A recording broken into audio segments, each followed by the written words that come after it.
Welcome to the Dark Docket. I hope everyone is really going to dig the new name. I know. All too many times. Too many times I've changed it. I know. I'm sorry.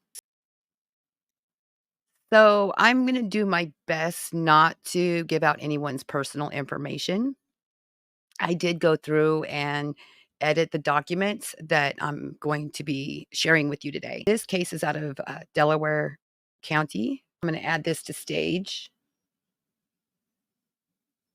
Please forgive me because it's been a minute. Okay. This is the receipt up here throughout the documents. Barbecue Lady. This receipt was for $397.25. Receipt date was 10/18/2024 at 1:27 p.m. Now, this is the receipt for this group of plaintiffs to file a civil action suit and the preliminary injunction against the defendants. We're going to go over the complaint first. So again, this is At Night Media, LLC against AKA the Barbecue Lady. Now, our money damages, monetary damages requested, it states no. So the plaintiffs in this case are not requesting like financial reimbursement for their damages. Is this a class action suit? The answer is no. Make sure nobody got doxxed. I don't want to be part of that group. I don't agree with it. I think it's very immature. I really, really don't agree with it. It's none of our business. It really isn't, especially as a creator. I don't see how it would be our business to go digging up in other people's personal lives. Okay, it says notice to defend the civil. You have been sued in court. If you wish to defend against the claims, here, let me make it a little bigger. I hope that's a little better. If you wish to defend against the claims set forth in the following pages, you must take action within 20 days after this complaint notice is served by entering in a written appearance personally or by attorney and filing in writing with the court that your defense and objections to the claims set forth against you. Now, basically, it's just giving the defendants an opportunity to, give their response, the reply. You have been warned that if you fail to do so, this case may proceed without you and a judgment may be entered against you by the court without further notice for any monetary claims, any money claims in the complaint or for any other claim or relief requested by the plaintiff. You may lose money or property or other rights that are rights important to you. You should take this paper to your lawyer at once. If you do not have a lawyer, go to or telephone the office set forth below. This office can provide you with information about hiring a lawyer. If you cannot afford to hire a lawyer, this office may be able to provide you with information about agencies that may offer legal services to eligible persons at the reduced fee or no fee at all. The court does know that these are other YouTube creators, and so with that being said, I would assume that the court would know that they are not indigent. Plaintiff Tony, an individual and his official capacity, national spokesman for Mr. Rogers. Now, I did edit out addresses. These are just their names. Plaintiff Andrea Griffin is an individual residing at, well, I guess we don't really need to go through that, so because I already blanked it out. This is going to give a little bit of history of why this case came about. Now, as you well know, a lot of you out there in the YouTube world understand that there is people out there that are going to attack you, and you really have you've got to have really thick skin, and including myself, you have to have really thick skin. And there are those out there that will try to dig up anything and everything. So this case happens to be about Sebastian Rogers. If you're familiar with him, he was a 15-year-old boy who had went missing. He was last seen February 25th, 2024. And quite a few YouTube creators went out there and have been searching for him. They have put in their own money. And I'm not agreeing with a lot of things that some YouTube creators do. I myself wouldn't be out there harassing parents of a missing child. I just wouldn't do that. That's just not something I would do, only because it can cause more damage than good. When you are making accusations without concrete evidence behind the scenes by putting things out there and unintentionally, someone that may have done something wrong could end up running, basically. So you don't really want to interfere with, the investigations that are going on at the moment. Going out there and looking for them, supporting them, that's awesome. Put flyers out. Just don't involve yourself too much to inhibit what law enforcement is trying to get done. Okay. So plaintiffs engaged in an urgent and sensitive task locating Sebastian Rogers, a 15-year-old missing child last seen on February 25th, 2024 in Hendersonville, Tennessee. Despite extensive efforts, Sebastian remains missing, necessitating and coordinating the uninterrupted search. The search for Sebastian Rogers, who had proven far more difficult than a typical missing teenager investigation. A few ill-intentioned individuals have sought out the cast Mr. Rogers as a villain. Meanwhile, others have conducted a Salem witch trial, like panels aimed at intimidating potential witnesses and discouraging those who may have useful information from coming forward. Exactly what I was just saying. It may inhibit someone from wanting to come forward and help the situation in the fear of being attacked. Some of these individuals uncomfortably close to Mr. Rogers included his ex-wife, Miss Proudfoot, and her husband, Mr. Proudfoot. Others are so-called content creators whose sole aim seemed to be inviting, enticing, and instructing and destroying the lives of anyone who dares to search for the answers or help locate the missing teenager. As set forth below, defendants have engaged in reckless and unlawful actions, including dissemination of false information, harassment, threats, and interference, and which severely disrupt the search operations. Defendants' actions have caused significant harm, diverted critical resources, impeded plaintiff lawful efforts to locate Sebastian. So this is going to give the timeline of, so whatever is um, in a complaint, whatever is in a complaint will be addressed at the hearing. So things that aren't in this complaint cannot be addressed at the hearing. It's only in what the uh, what the what the plaintiffs are trying to get across to the judge and say, hey, this is what's going on. This is the stipulations, and this is where our situations have been impaired. And so that's basically what this is going to give a timeline of everything that's been going on thus far. So number 18 is Sebastian blank Rogers. I did X that out because that has information that doesn't need to be known. 15, who was last seen with his biological mother, Kate Proudfoot, at a Texas roadhouse in Hendersonville, Tennessee on February 25th, 2024. A true and correct copy of the Tennessee Bureau of Investigation's official updates page is attached to herein Exhibit 1, which outlines the latest information about the case to date and incorporated by reference herein. After leaving the restaurant, Sebastian disappeared effectively, vanishing without a trace. Now, I myself did not cover this case. On March 21st, 2024, Mr. Rogers organized a search of a state park located 100 miles from Sumner County, after receiving a tip suggesting that the family search that area. Unfortunately, nothing was found. A true and correct copy of this news article is attached herein, Exhibit 2, and incorporated by reference herein. On March 23rd, Mr. Rogers felt a glimmer of hope when the United Cajun Navy deployed a team to assist in the search of the missing teenager. A true and correct copy of this news article is attached herein to Exhibit 3 and incorporated by reference herein.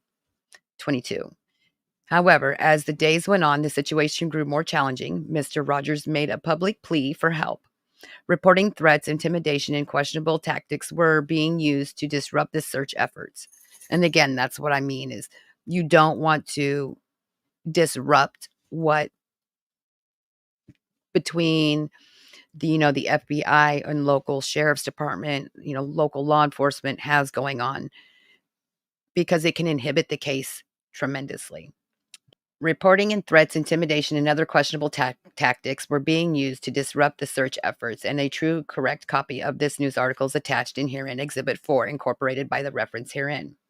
The nightmare worsened on March 29th when United Cajun Navy withdrew from the search, citing death threats and interference from a handful of mentally ill people with too much free time. Exactly. And I kind of feel that way in a sense, like these people have nothing else to do in their life but to harass,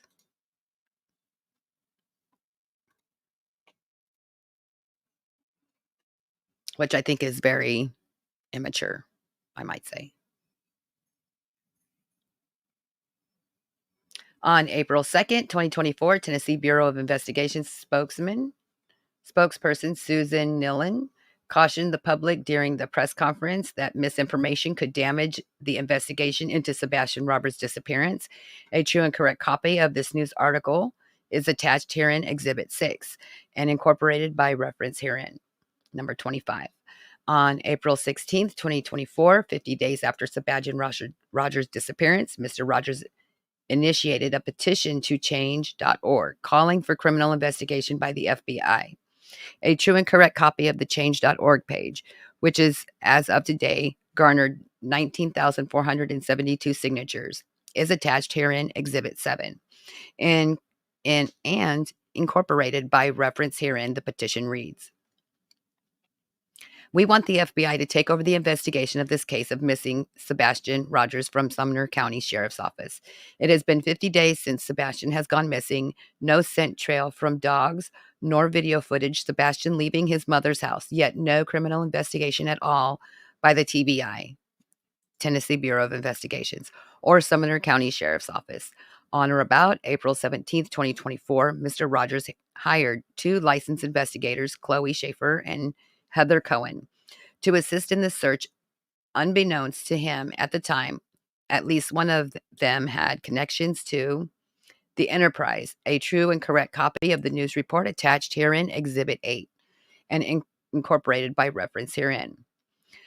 On or about April 23rd, 2024, Mr. Rogers retained a private investigator to assist in the search for his missing son, Sebastian Rogers. A true and correct copy of the news article is attached herein, Exhibit 9, and incorporated by reference herein.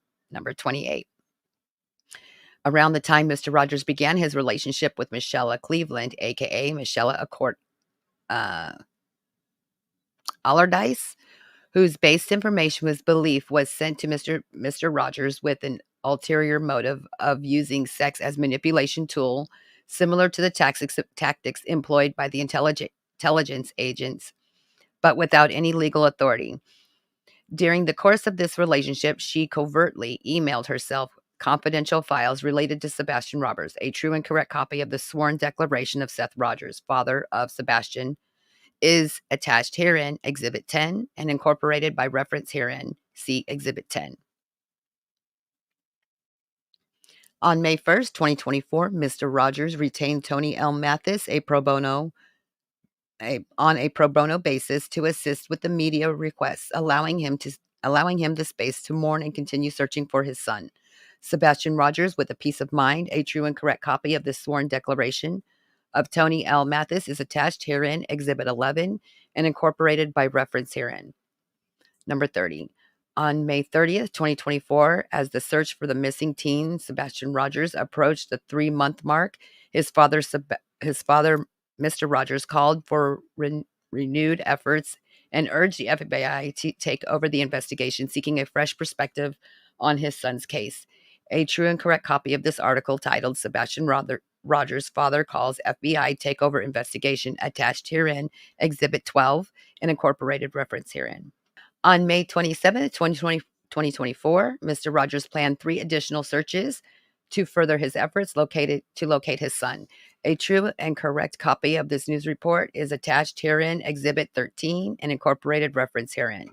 An emotional interview on June 19th, 2024, with News Nation's Aaliyah Banfield, Mr. Rogers stated that there has been no contact between me and the Proudfoots. It's like I'm the only one that misses my son. A true and correct copy of this interview is attached herein, Exhibit 14, incorporated reference herein, or here too as Exhibit 14, incorporated reference herein. On July 11th, WKRN Nashville reports on the search being conducted by Mr. Rogers, during which he stated that he is not sharing a lot about the search due to the worry over continued harassment. A true and correct copy of this report is attached here to Exhibit 15 and incorporated in reference herein. 34. On or around August 7th, Kate and Christopher Proudfoot pursued legal action by filing a protective order against the plaintiff Griffin. A true and correct copy of this filing attached hereto as Exhibit 16 and incorporated by reference herein. 35. On August 21st, 2024, At Night was engaged by private client of the plaintiff with an address in Brentwood, Tennessee, to assist in the search for Sebastian Rogers. Special Agent Bobby Simmons, Tennessee Bureau of Investigations, began coordination efforts involving Dog the Bounty Hunter, At Night, and Mr. Rogers' interest in assisting with the search for Sebastian Rogers. A true and correct copy of this correspondence is attached here in Exhibit 19. That same day, At Night entered into the letter of engagement with Mr. Rogers' father, Sebastian Rogers. A true and correct copy of this engagement letter attached herein, Exhibit 20, incorporated by reference herein. Okay, At Night intended to represent the entire family by reaching out to Kate and Christopher Proudfoot as well as Mr. Rogers. However, Mr. and Mrs. Proudfoot declined the services offered by At Night. On September 4th, 2024, plaintiffs bolstered the FBI reward with an additional $50,000, raising the total to $100,000. That's not very often. It's not very often at all that they have that high of a reward for missing persons.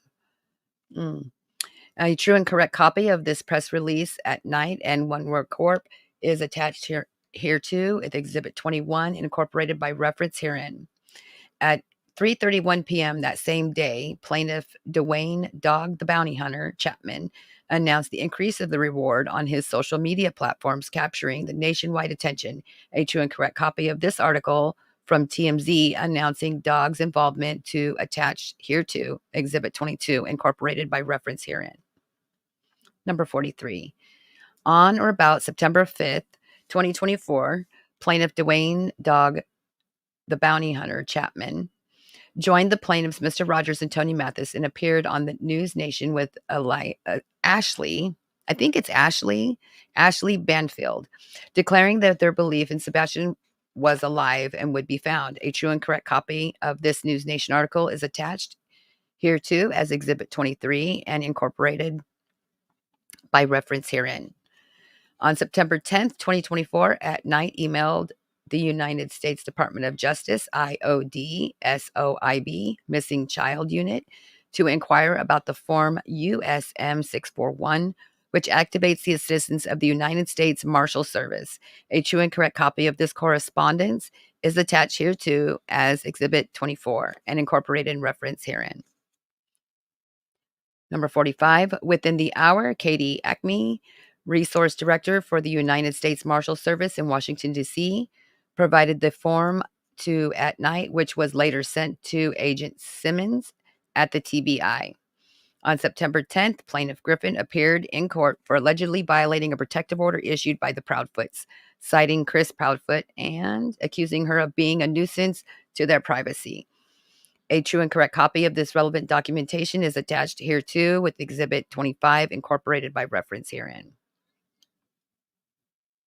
On September 16th, 2024, Defendant Stephanie, Defendant Trudy received a cease or desist letter addressing her defamatory conduct, which would include numerous violations of federal law related to criminal behavior. A true and correct copy of this letter is attached hereto as Exhibit 26 and incorporated reference herein.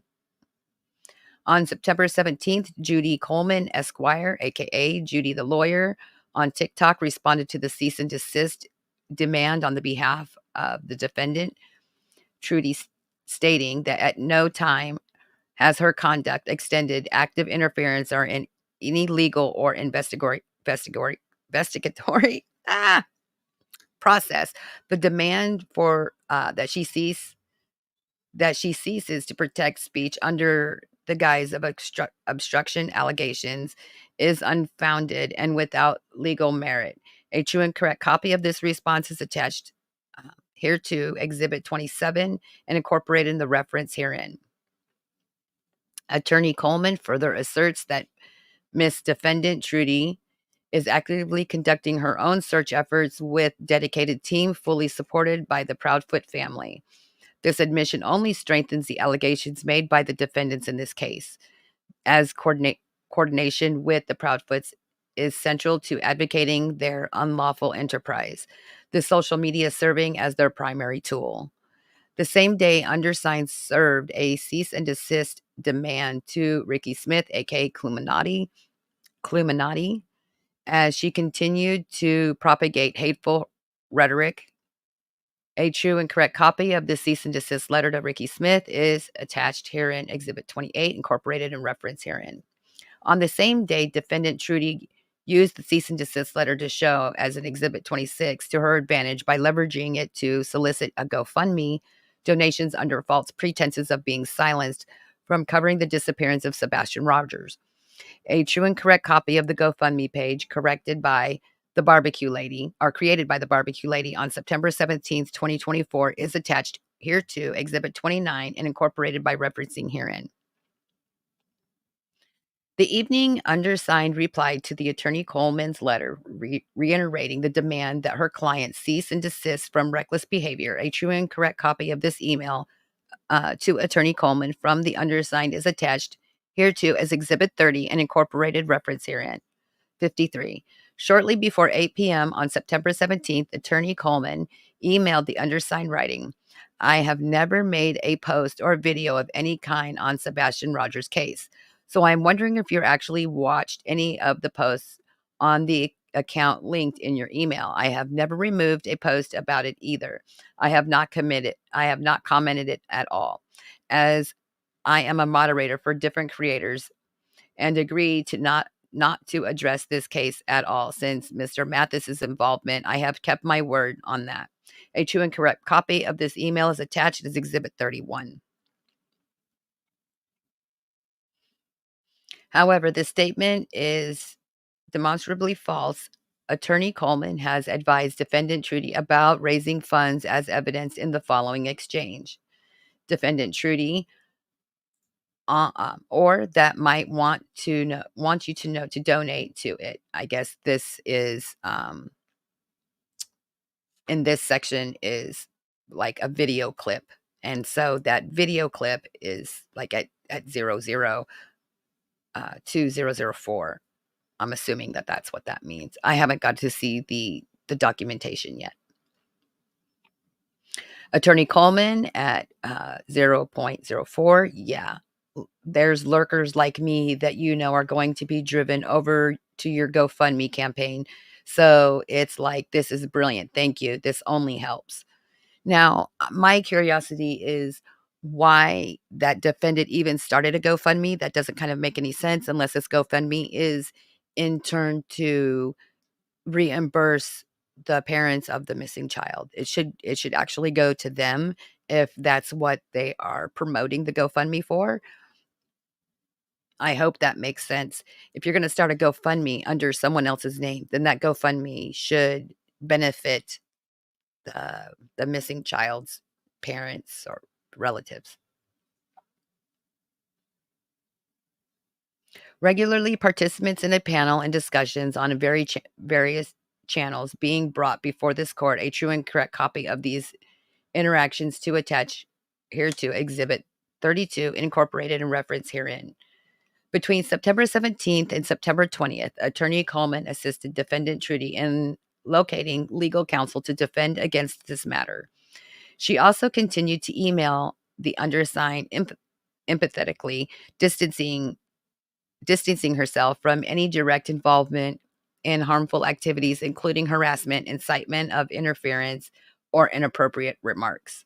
Number 56, she claims she did not participate in the specific live streams, denies making any public comments about Sebastian Rogers' case, and demands that the defamatory statements about her cease. Attorney Coleman routinely participates in the enterprise by representing various members, and suing the victims are discouraged from seeking legal recourse through the courts. A true and correct copy of the photo showing Coleman on a panel with the defendant, Trudy, along with the enterprise members, Jane Doe 1 through 5, is attached here to Exhibit 33 and incorporated reference herein. The individuals featured are Brat Norton, C.I., Katie, Jill, etc., etc. Character analysis, all active on TikTok during the specific live stream. Attorney Coleman participated in the panel and was doxing a victim referred to here as Oceans. To prevent further exposure of her identity during the live stream, it was stated that, in quotes, someone supplied them with info on Chase and Tony ID. On September 18th, instead of accurately representing the nature of the legal communications, the defendant, Trudy, engaged in a GoFundMe campaign to raise $25,000, falsely claiming that the funds were required for a federal attorney's retainer to defend against litigation. Defendant Trudy publicly stated, "Yeah, I do have a GoFundMe for $25,000. I am retaining federal attorney, and the retainer is $25,000. A true and correct copy of the 2-hour 17 audio version of Defendant Trudy discussing this on a live stream is attached here to and referenced in herein, Exhibit 34. These are probably some very interesting exhibits. It's kind of crazy. So even though some things may seem harmless, I do believe that a lot of times we as human beings want to go out and help others, and in turn sometimes can end up harming more than doing good. So we have to take a step back and say, is this really beneficial to that other party in any case? Because a lot of times we can interfere or get in an involvement with specific people or in specific situations, which it can make you not look so good, or it lands you in a position that will not be looked upon lightly. I need to get some water. Okay, maybe I just need to drink a Monster. This is a lot of reading. Woo. So despite these assertions, no lawsuit had been filed against defendant Trudy as of date of her statement. So basically what they're saying is she falsified this GoFundMe. Her false characterization of the cease and desist letter as litigation was a deliberate attempt to deceive her audience into donating money under the pretense of impending legal action. Yeah, she shouldn't have done that.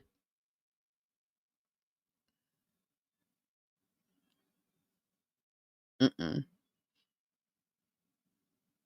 So basically, she lied to her audience to make money. So she must have knew this was coming. In a sense, she must have known. When pressed by her audience about the nature of her legal troubles, defendant Trudy repeatedly implied that she could not disclose the details due to the ongoing litigation. So then she, on top of lying about what she needed the money for, then she went on top of it and continued to lie to continue getting money when she wasn't in litigation yet. I get it. I mean, if they have documentation of it, it's legit. Ah, the grift, right?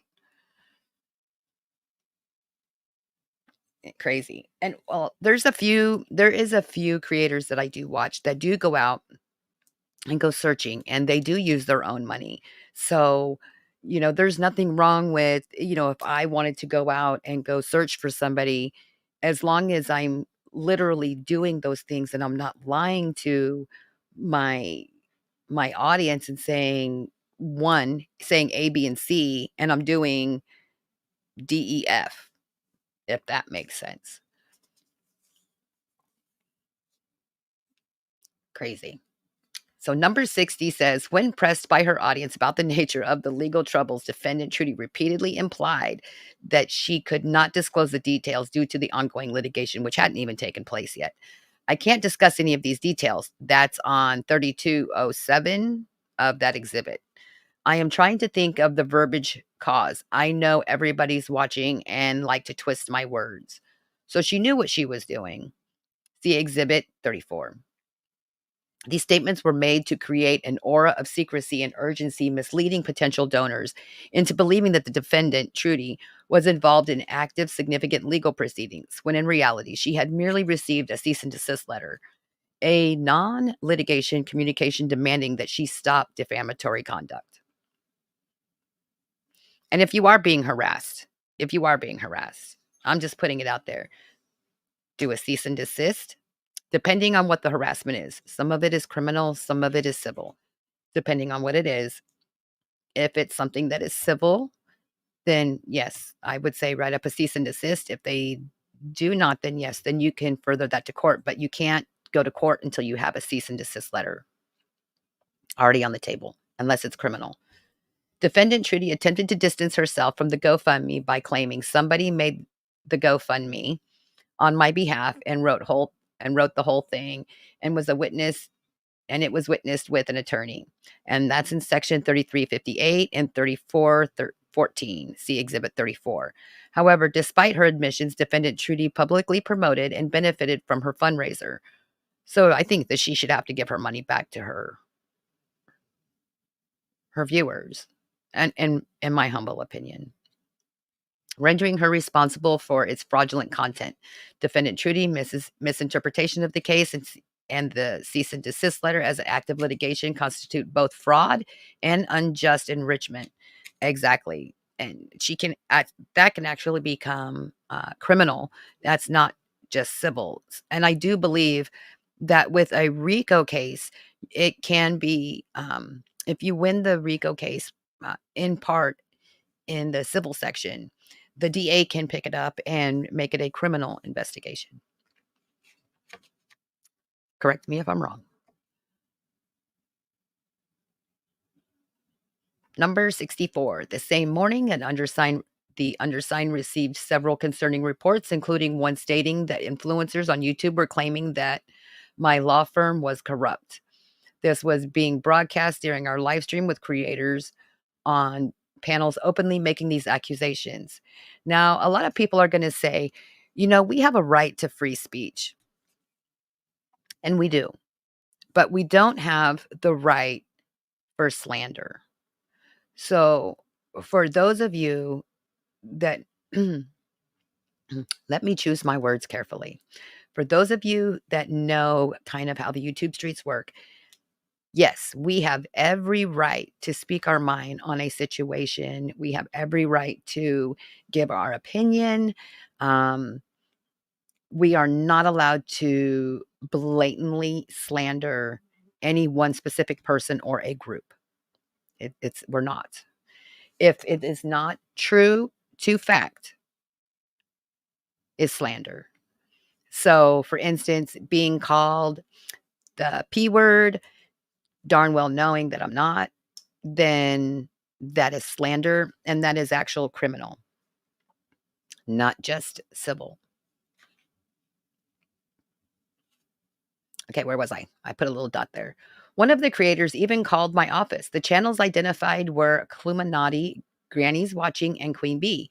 A true and correct copy of this email and call service is attached here too as Exhibit 35.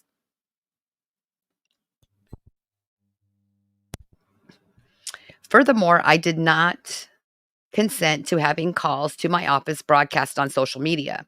And also, depending on where you live, people are not allowed to share your personal messages. They're not allowed to share your phone calls, even if they're over social media, like Facebook, Instagram, etc. Others are not allowed to share without your permission your personal conversations, even if it's in a one-party state. You guys need to look that up. Furthermore, I did not get to, okay, I already got that. I experienced a particularly troubling incident with Granny's Watching. Defendant Sang stated during the live stream that she was driving to Media, Pennsylvania, with the intent to visit my office. This was perceived as a threatening action. Yes. And if someone says, hey, I'm going to come see you, not in a nice way, basically you're in fear of your life. You're in fear. This can really go as far as if this person is harassing a person that has history of domestic violence, or protective orders. You're stepping in ground that is very, very, very sensitive. Like, that's a really touchy situation. Be careful what you do, because once it's on the net, it's on there forever.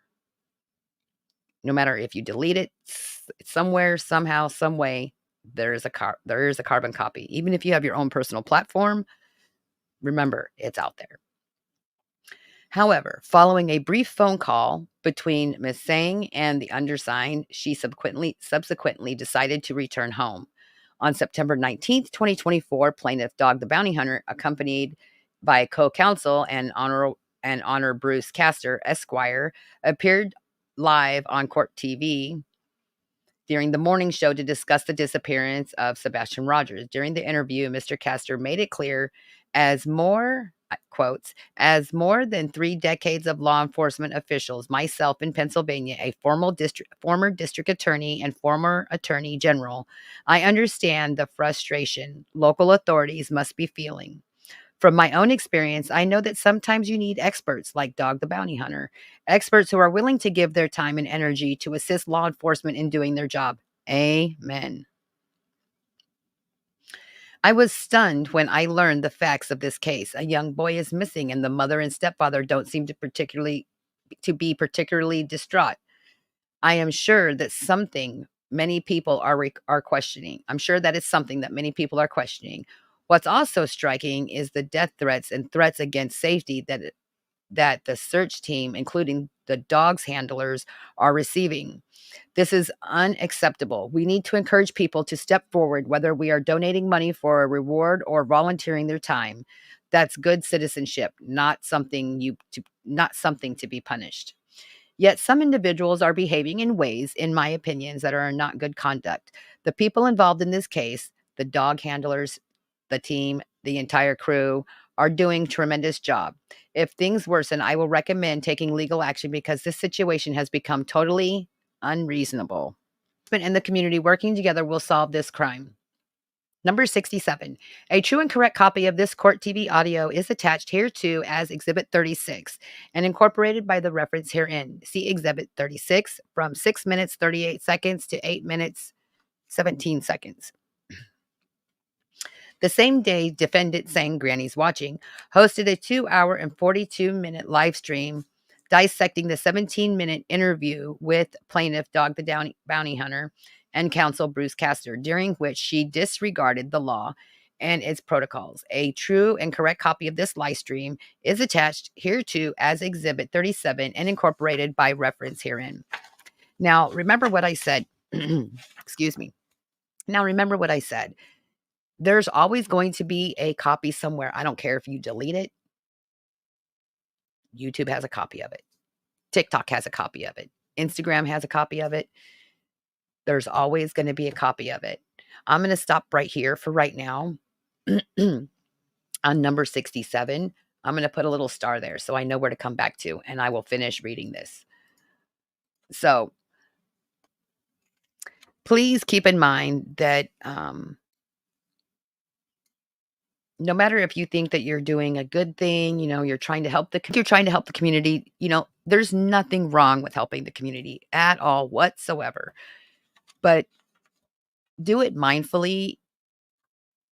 Put yourself in the victim's shoes, or put yourself in the shoes of the parents of a victim, because as a survivor myself, it can be very disheartening and very painful, and people react to things differently. Like, because you react a type of way to, say, uh, you know, we'll use this as an example, I guess.